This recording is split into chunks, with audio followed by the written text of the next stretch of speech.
everybody, and welcome to the Trash Talking and Giving Back podcast. I am Erin-Cofiell-Barker, joined by my co-host, Joe Sinagra.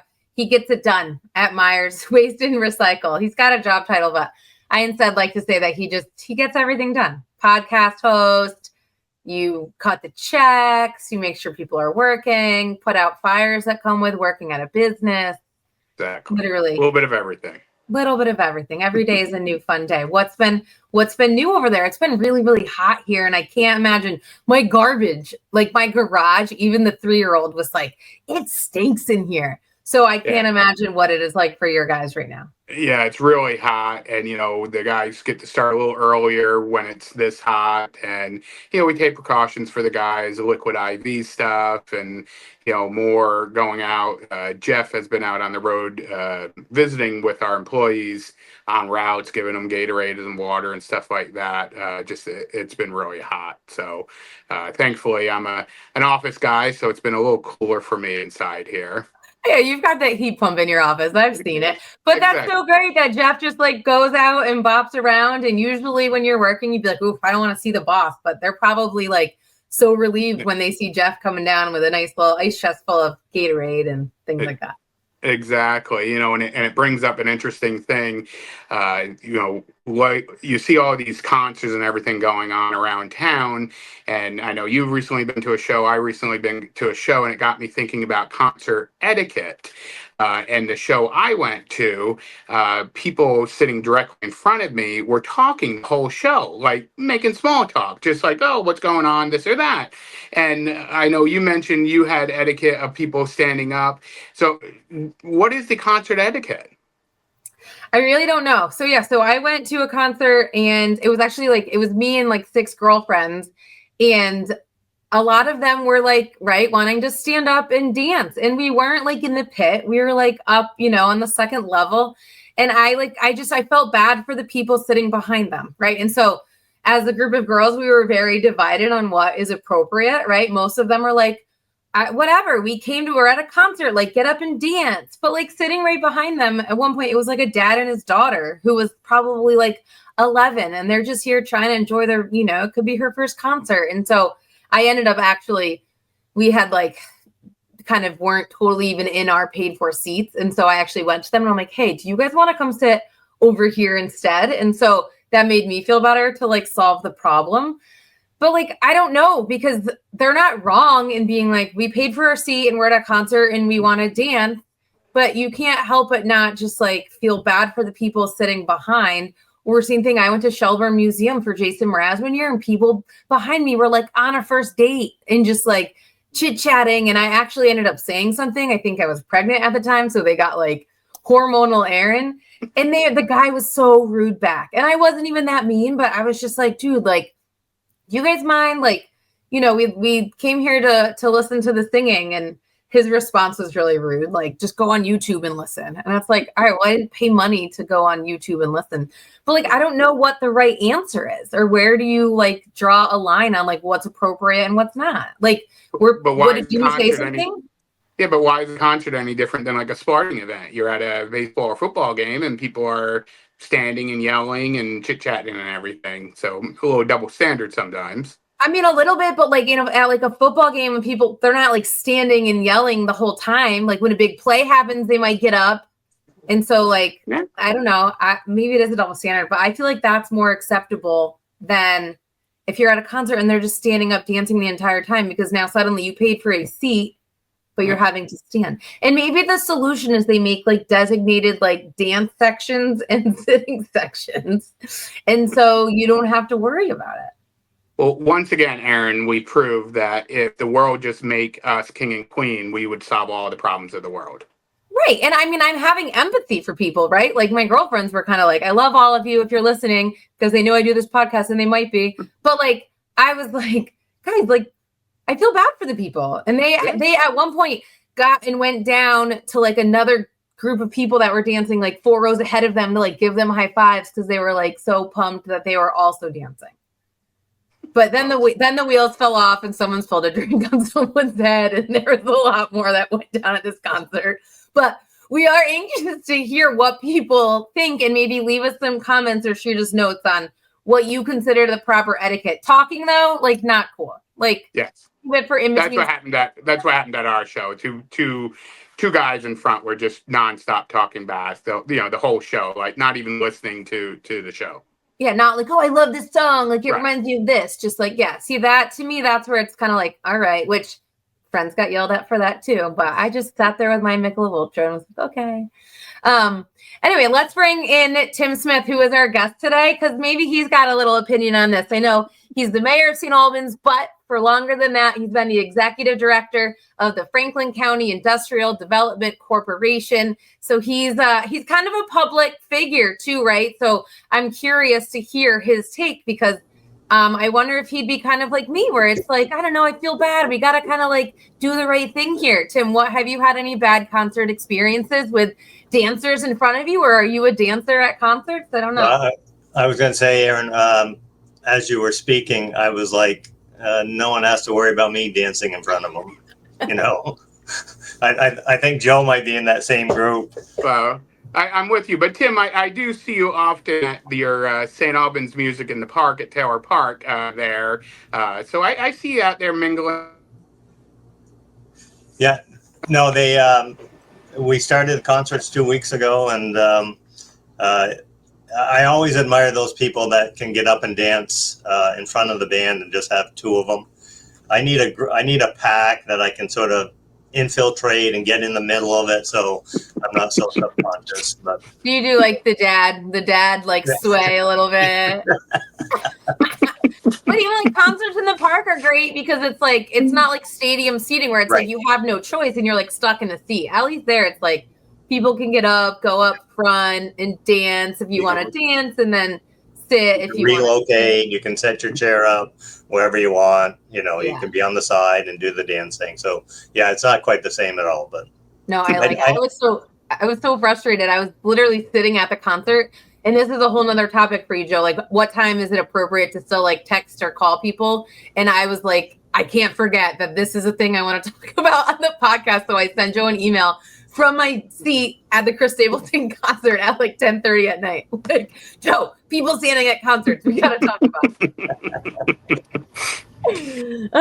Okay, so Tim, tell us a little bit about, for folks who maybe don't know what the FCIDC is, what is kind of the elevator pitch on what you guys are all about?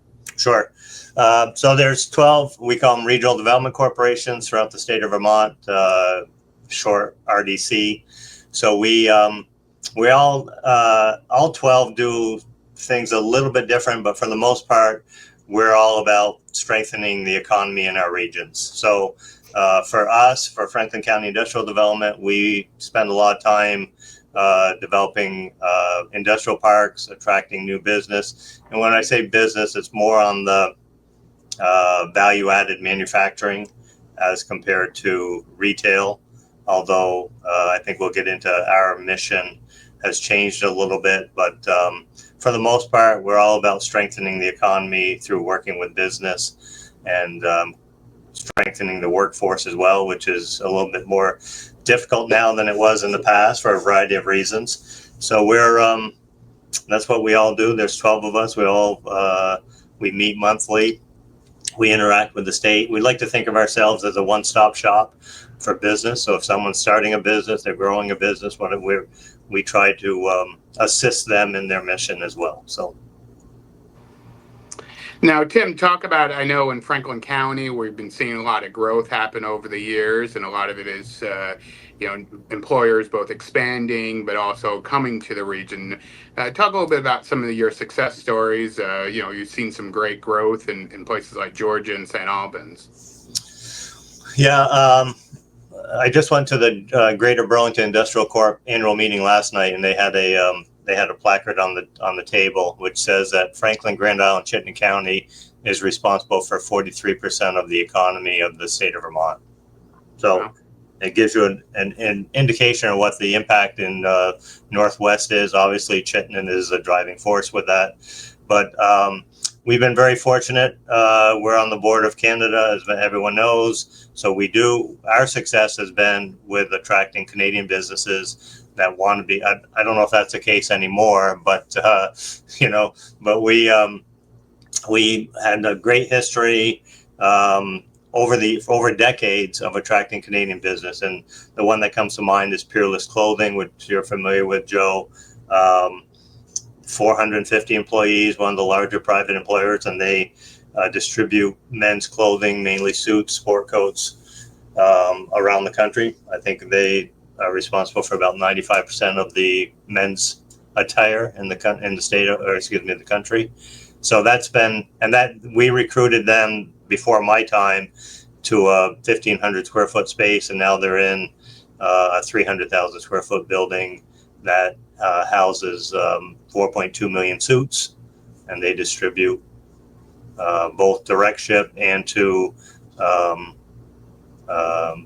the Macy's of the world and Kohl's and whatnot. So that's probably one of the bigger successes. Ben & Jerry's obviously is one. Barry Callebaut is a Canadian business that started, was one of the first companies in the industrial park, or first or second. So we're very fortunate to location, right? So we've been very fortunate from that perspective. Well, and it certainly helps, when you guys continue to energize and put efforts into making Franklin County a great place to live, right? Like, people work, they need to make a living, so there's opportunities to work, but you guys also have a lot of cool things happening. I know, especially like in the St. Albans area, with the music in the park we mentioned, there's different festivals and things that you guys are really doing a great job of making it like a place people want to not only work, but live and stay and spend their spare time as well.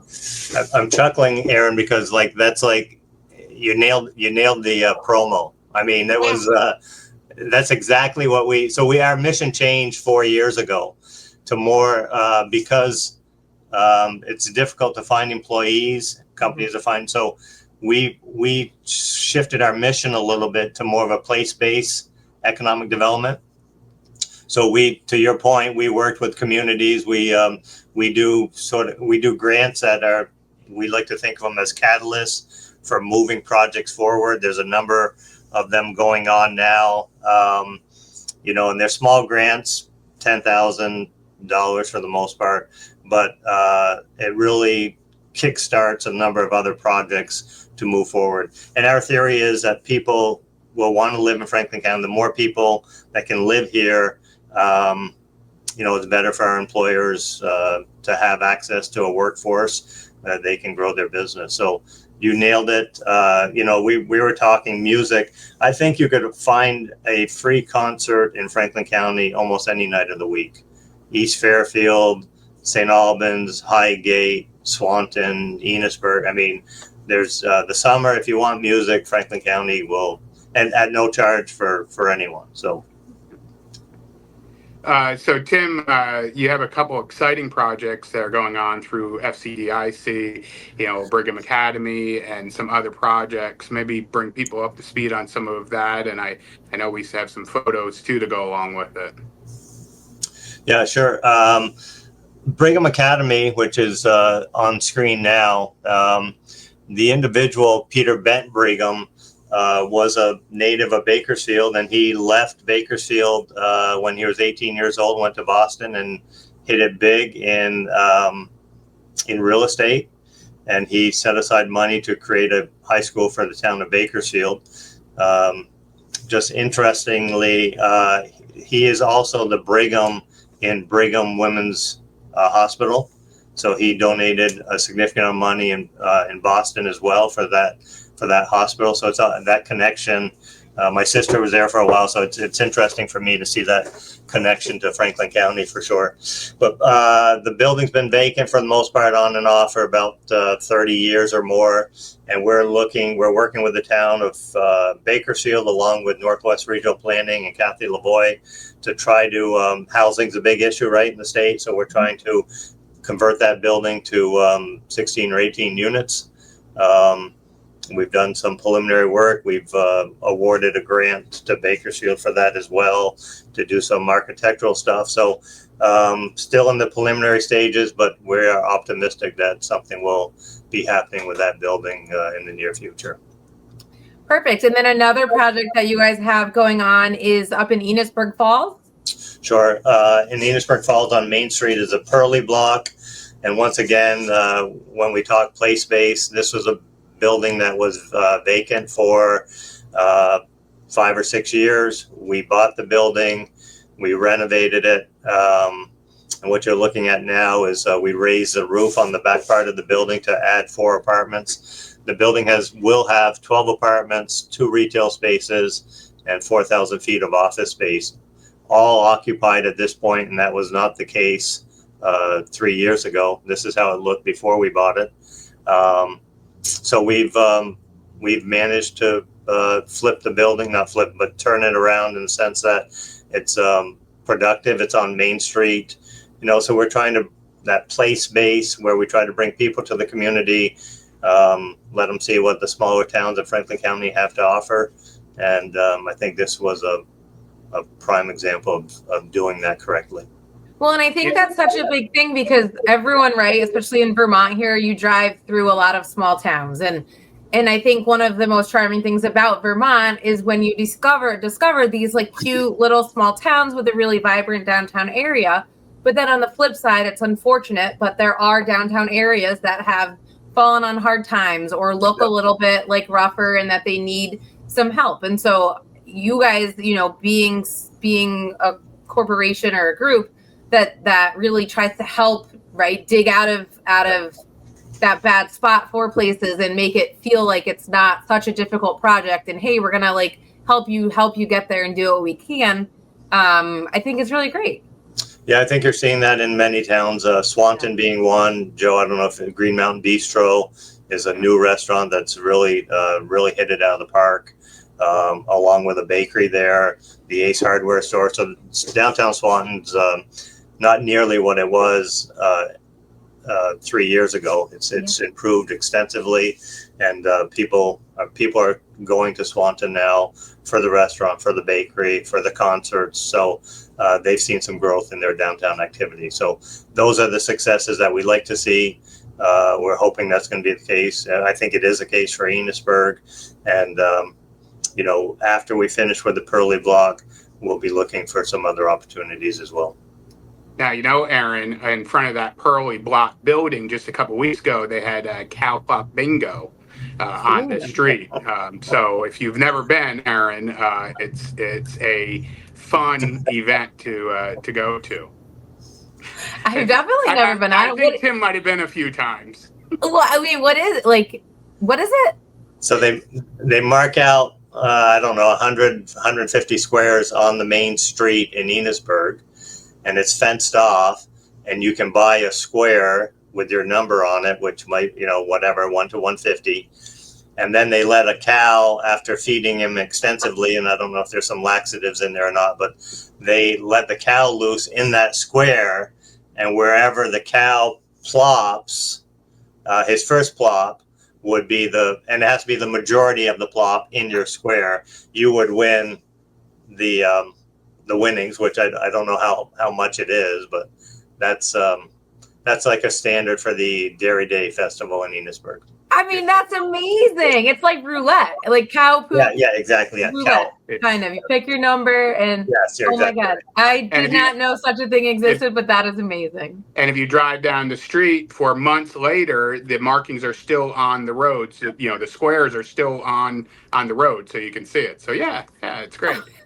Do they like circle it like if there's like a crime scene, they like circle the body, like this is where last year, like you could like be strategic, like these are in history. That's what they gotta do. They gotta just start painting it every year where it was, like this was 2025's plop, this was 2024's plop, and then people and see if there's any correlation between where it always happens. Yes, data-driven world these days, guys. We gotta get strategic here in picking our numbers. Tim, one of the things I think that FCDIC is lucky, and the city of St. Albans is your dual role between being mayor of St. Albans. You're talking about housing and development. The industrial park in St. Albans is so close in proximity to some new housing that St. Albans has really embraced. And your Lake Street housing has been ongoing now for a bit. And I know people are starting to move in. So I really think how important that is, that connection of working where you could live, and proximity to public transit and things like that. Yeah, no, for sure. I think our city manager for the city of St. Albans, Dominic Cloud, he's had a vision from day one. He's been with the city for 15 years. I think he's the best city manager or town administrator in the state. He loves pulling these projects together. I mean, what you see in St. Albans, the hotel, the parking garage, Ace Hardware, and the list goes on and on. Those are, he truly enjoys pulling a project together. And I think he enjoys it more when he comes across he has a hurdle, or he has an issue that needs to be resolved. So he's been great for the city. And to your point, Joe, we just, they're working through, it took us a while, but we had to clean up the Fonda site, tore down a building, cleaned it up from brownfields. And now we're seeing activity there, which includes 34 senior housing with Cathedral Square. And then we're working with another developer for 82 units of marketplace housing. And then you mentioned the 72 on Lake Street. So I think we're doing our part relative to housing. I think it'll pay dividends for us, not only on our tax rates moving forward, but also in the attraction of bringing or allowing some of our youth to stay here, because they can find a place to live and they can find good jobs as well. So a lot of these projects you're talking about, I know, involve things that cost money, right? Like you can't tear down a building and get everything out of there for free. And so where does the money to do some of these projects come from? All of these came through the TIF process. So the tax incremental financing initiative, it's a 10-year period. We just came to the end of 10 years, but there's a new program called CHIPS with the state legislature, which I think we'll be tapping into for a couple other projects moving forward. So the TIF allows you to, with a city vote, to take a bond out, and then you pay it back with a portion of your incremental increase in your property taxes. So it's nothing on the residents of the community. It comes from the growth on the development. So that's where the money comes from. It's been very successful. It's probably one of the best tools, if you will, in the state of Vermont for communities to have an impact. That's great, Tim. We're wrapping up a little bit here. Is there anything that, we haven't talked about that you want to tell us about, either with FCIDC or the city, or anything in general? Yeah, I mean, we'll have some challenges. I don't want to make it sound like it's all candy and roses, but we had the announcement probably 3 or 4 months ago regarding Perigo. Perigo is another one of our largest private employers that made baby formula in Georgia, and they'll be closing their plant. So we'll be focused on how do we address, try to attract new business to that facility. It's a little premature now. They're not leaving till July of 27, but it is something that we'll be focused on. The good side is that I think we still are seeing the Canadian business, maybe not to the extent that it was, but I think we'll begin to work through some of that, and I think we'll see more Canadians throughout the summer. So, but I think that's about it. The city is open for business, as is other parts of the Franklin County, and encourage people to come for dining, shopping, and recreation. Without a doubt. I know in the summer there's the water, right? Down by the water, there's like water. Yep. You got the Bay Day event with the great race is coming up July 3rd or 4th or 5th. I'm not sure of the date, but they all blend together next week, right? 4th of July week, it all just kind of blends together. And then we have farmers markets throughout the area as well. I think we just recently received a letter from someone who was visiting Burlington and ended up in St. Albans, and they just loved it. They had a great tour up at Brandon's in Fairfield. They love St. Albans. So that's the stuff that really makes you proud. All right. Well, thank you so much for taking a little bit of time to join us here on the podcast this morning. We really appreciate it. And thank you for your time, and thanks for having me. Yeah. Thanks, Tim. Ciao. I'm sure we'll chat soon. I learned a fun fact. I knew about Perigo being up there. I did not know about Perlis. I've seen it, right? Perlis. Yeah, The Peerless. clothing. Yep. Yeah, I've heard of that company. I just didn't realize that that's where it's all made. Yeah, enormous building, right? First building in the industrial park. Yeah, interesting. Didn't know. Yeah. And you're a Franklin County guy. You recently moved, but that's where you raise your kids, right? Where I raised my kids, my wife's a native, born in St. Albans, and yeah, we spent 20 plus years. So both my kids were born in at Northwest. So yeah, St. Albans close to my heart. I lived actually more or less walking distance from the industrial park. Oh, okay. Well, and have you driven by lately? Because I remember on an earlier podcast you said that you found yourself just kind of driving by to check it out. I did. Yeah, of course I did. Of course I did. But I know we're running out of time, and we do have to play our new favorite game, Trashy or Not. So I have a good one for you, and I think it might be fitting for you because you've been traveling a little bit, and I have, and I know you're planning on some travel coming up. So, Trashy or Not, making change in the tip jar. Oh. So you want it, you go, you get a coffee or whatever it is, and you want to tip the barista. Mm-hmm. And I found myself, wanting to tip, and I only had a $5 bill. So I know I can tip her $5, but I'd rather not tip $5. So is it trashy for me to put the $5 in and take 3 or 4 singles out, or do I just not tip at all? See, that's an interesting one because I feel like it's like a little bit odd, but at the same time, if you're then more likely to just not give them anything, I think that the person on the receiving end of the tip would rather you make change out of their tip jar and give them the $1 than the 4. I think where it probably gets a little tough though is like people just digging their hands in, and if someone's not like watching, like maybe the way around it is you ask the register for change and let them dip into the jar to do it. Well, my wife called me a cheap bastard on Tuesday, so we ended up tipping the $5. The whole 5. Of course. God, don't be cheap, Joe. Tip the 5. What? I mean, exactly. It's because you deal in cash, right? This isn't a problem I have. You don't deal in cash.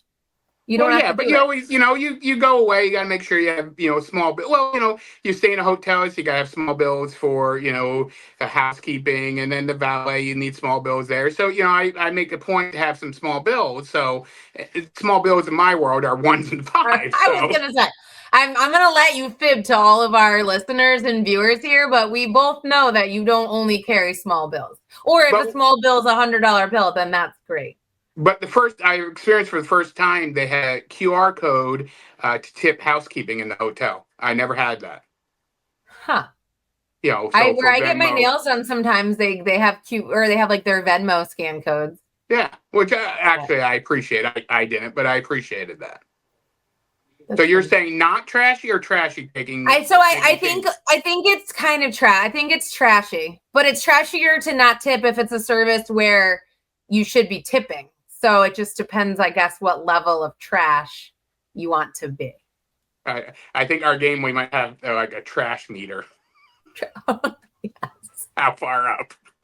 Yeah. So I'll put it like halfway up for the making the change, but then I'll put it a little higher as a former like server and someone who works in a world where you want to get tipped, that the not tipping is trashier than making change.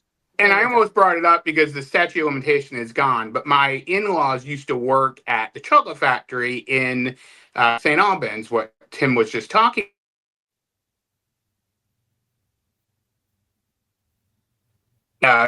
any truck that shows up has to be empty. So tractor trailer comes from another location. It can't be, can't have anything in it. So they had a tractor trailer show up with a large quantity of Blue Bunny ice cream that they couldn't accept because it was on the truck. So they were going to throw it all away. So my father-in-law called and he's like, hey, I know you have ice cream. There's thousands of ice cream sandwiches in the middle of the summer. So, so a large number of people showed up there and helped themselves to an ice cream sandwich. So, once again, trashy or not? No, not. That's just being like resourceful. Food waste is not good. And that food Exactly. couldn't get donated because it would. So someone had to enjoy the ice cream. Speaking of tractor trailers, for the first time, I was driving the other day and I passed a Myers tractor trailer. I was like, whoa, I've never seen one of these before. Well, yes, and that tractor trailer is bound for Canada with sheetrock that's being turned into quickie dry. Like the stuff you spread. When you have an oil leak and you spread it on the ground to clean up the oil. So sheetrock turned into quickie dry. Ooh. Fun recycling fact we'll leave everybody with for today's podcast. While you're here, like us, subscribe to us, share us, keep on coming back for more because Joe and I are here every single week for your entertainment and education, teaching you a little bit about trash, a lot about giving back in our community. We'll see you next time.